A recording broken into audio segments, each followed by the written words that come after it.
Hi mga kaintay, nagpaksiw ako, paksiw na adobo. Nagpaksiw ako ng galunggong ngayon. Ayan, luto na siya, tubig lang muna yung maliit. Tapos tuyo na siya, lagyan ko na siya ng soya sauce mga kaintay. Ayan.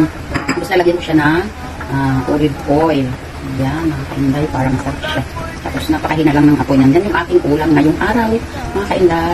Luto na yung ating adobong paksiw mga kaintay. Ayan, niluto ko muna sa tubig at saka ko nilagyan ng soya sauce mga kainday.